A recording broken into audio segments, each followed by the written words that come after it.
Bonjour and welcome to all of you comic book geeks, readers and collectors. And this is the second best day of the week. It's not the first day, which is New Comic Book Day. The second best day of the week is Back Issue Comic Book Day. Anyway, well, that's what I do. I kind of split it up because I've got some time on my hands. And anyway, this is my latest comic book haul, back issue wise. And you will be very pleased to know, if you are a regular and if you're struggling to hang on, because I'm so Marvel centric, if you're just struggling to hang on, you're going, please, Hog, please, just get. I'm bookending this week's comic book haul, back issues, with, first up, from my old mate Jamie at New Dawn Comics in Rayleigh, Essex. Look at this. And I wasn't collecting Spectre. I think I've got was there an 80s or 90s run of Spectre? And there were the beautiful P. Craig Russell covers. Other than that, Spectre isn't, no. But when it's 1968 and it's Neal Adams, then I'm going to have it. So an odd bod. We're starting off this week with an odd bod, and as always, I think that's Wildcat. Is it? Look, Spectre, Wildcat, and some other geezer. Lovely. So I was really happy to pick that up. And any Neal Adams for any publisher, I'm always going to be glad to pick up. The same year, look what happened. It doesn't say it on the cover, does it? Which is very unlike Marvel. But this was the first full appearance of Ultron. Which is why probably, it's a yellowy, and you know me, I'm not big into the grading, but it's probably why this yellowed cover, it's in the affordable bracket. It's not in the gazillions and gazillions. And this is I think I said this last week with my haul, because I'm picking up Avengers Weekly, picking up a few. This is the John Buscema run. We love our floating heads, don't we? It's a theme. It's a continuing theme in late 60s, in late 60s Marvel. I don't know about DC, but anyway, look, here's Vision having a go. This is my era of Avengers. I'm sorry, guys. I know I'm old and I know I'm stuck in my ways and all the rest of it. And if you want to go on over to the latest, my latest weekly review of Avengers Assemble, I do like it, and it's got all the new characters in it. None of this lot. No. And you know what? There were no floating heads.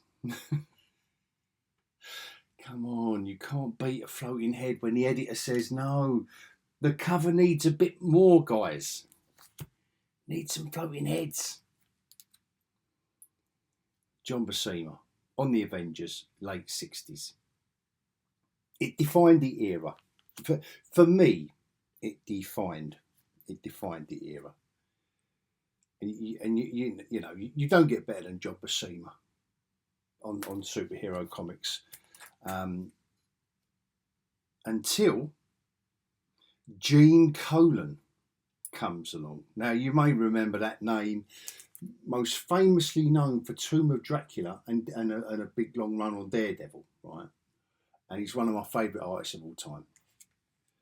But suddenly he turns up, and you can tell he's class straight away. There's no floating heads. No, that's not fair on Buscema, to be fair. But anyway, Gene Colan turns up and adds his flavour to the team, to the artwork, to the dynamic. And then where are we now? 66, issue 66. So we're probably 1969 now. Barry Windsor Smith. But in the early pre-Conan, then again, even the early Conan, he was channeling a lot of Jack Kirby, wasn't he? I mean, it's a shame I'm not doing a deep dive on this, to be fair, because you can see how he is channeling a lot of Jack Kirby, because he's being asked to. Half of it is he's being asked to do it, and the other half is that he thinks that's what's expected of him. So he's channeling a lot of Jack Kirby, because we're in that crossover in that late 60s where everyone's going, oh my God, what do we do back? You know, we're in that era. But he's also, there is some Jim Steranko stuff getting thrown in. Very, very current, very modern, very of the moment for Barry Windsor Smith to have picked up on that. I thought this is, out of all what I've picked up this week, is a very, very interesting comic. Really enjoyed it. Like I say, shame I can't do. I'm not doing deep dive on that because, listen, I ramble enough, don't I? I do bang on enough about comics in all my videos. So thank you, Jamie, and your faithful assistant Lizzie, for that little package of Marvel and DC. Yeah, for balance. And thanks to Paul at Comics and Fantasy, Hornchurch, Essex, I have reacquired this little run of X-Men. And I'm happy. Paul sorted me out, and thank you, Paul. He sorted me out with the John Byrne run. Obviously, I bought all this stuff as it come out, but you know the story by now. And if you don't, you're going to have to research in loads of my playlists of loads of my videos. Basically, I had a load of shops, put my collection into the shops, and then I want these comics back. Anyway, look at this. This is the first Lockheed. Yay! Lockheed, Kitty Pryde's little dinosaur, little dragon. All joking aside though, guys, this little run, and it was only when me and Paul started looking at it and working it out and realising that it was only a year's worth of comics that Paul Smith, as an artist, Chris Claremont was still writing. But I don't know, somehow these comics are iconic beyond, I don't know. I'm not saying they don't deserve to be iconic. You know, like covers like this. Like, if you're an X-Men fan, who doesn't want this cover? Who doesn't want this issue of X-Men, Uncanny X-Men? Who doesn't want this one? Yeah, all this one. These covers somehow are so iconic. They sum up, and that is testament to Paul Smith's artistry, to be fair. So I was really glad to pick up. I know there's a couple missing in this run, by the way, which Paul didn't have. But other than that, he sorted me out a nice deal on this, and I'm doing it chronologically now. So where are we now? We're in the late 80s, are we? No, early 80s. 83. We fast forward now. We're in modern age now. So forget the Bronze Age, forget the Silver Age, forget all that. We're in modern age now.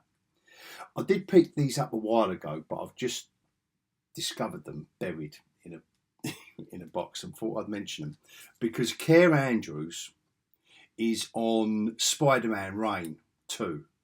Reign as in Reign.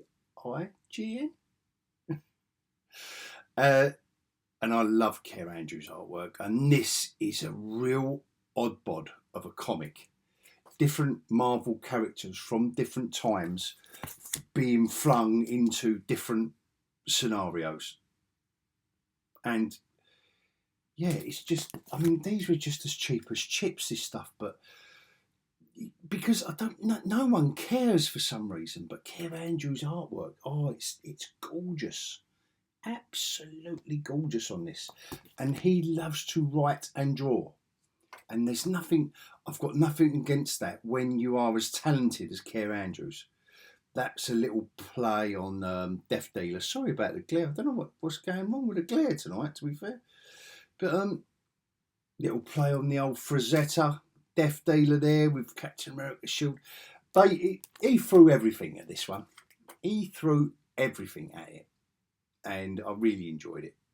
Really enjoyed it. And then finally, the bookend that you're all waiting for in my back issue haul, Batman. Yes, Batman the Knight. Chip Zdarsky, Di Giandomenico on artwork. Yes, of course, I can pronounce that name without looking. Yeah, it's another origin story. I have read the first couple of issues, to be fair, and I'm enjoying it for as far as that goes, guys. Yeah, it's another, I don't know why they made an Elseworlds, like, kind of, I don't know why they made an Elseworlds title on this. What I am liking is Alfred in this, where right from issue 1, Alfred is just saying to Bruce, like, oh, you're a knob. You're a knob. Get over yourself. Get on with it. If you're going to do the Batman, do it. That's the bit I've loved about this. But anyway, I'm just showing you these because, oh, I haven't read this one yet, but look, that's either Tanya Al Ghul, isn't it? Or maybe Catwoman. Caressing Bruce Wayne. Might have to change the accreditation on my YouTube video to show you all that. But yeah, it's not the most outstanding. There's 10 issues of it. It's not the most outstanding. This is 2022, I think. By the time it ends, yeah, I don't know if it's Zdarsky sleepwalking a little bit, Have we not seen it all before? But when you get a little run of 10, a little mini series of 10, and it's a decent price, you just kind of have to have it. And I'm not saying it's crap, by the way. I'm not saying it's crap, because I've read the first couple of issues. I'm not saying it's crap. It's just yet another look at the origin of Batman from 1 millimetre the other angle. Aren't they all? Anyway, I will leave it there. I'm going to try, I really need to try and rein it in tonight and stop waffling about comics, but I can't help it. I love it. Best hobby ever. And if you have stayed with me this far and you are one of my sexy subscribers, you know how much I love you. You know that by now. You know it. If you're one of my Threads friends, you also know I love you just as much.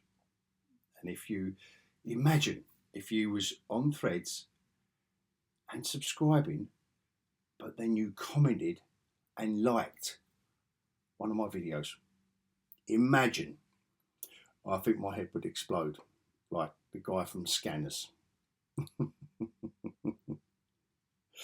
In the meanwhile, I hope you can join me next time for either one of my latest comic book reviews, or one of my back issue hauls, or one of my random rambles in between what I do. If you've stuck with me this far, thank you. Thank you very much. And until next time, I will bid you all adios.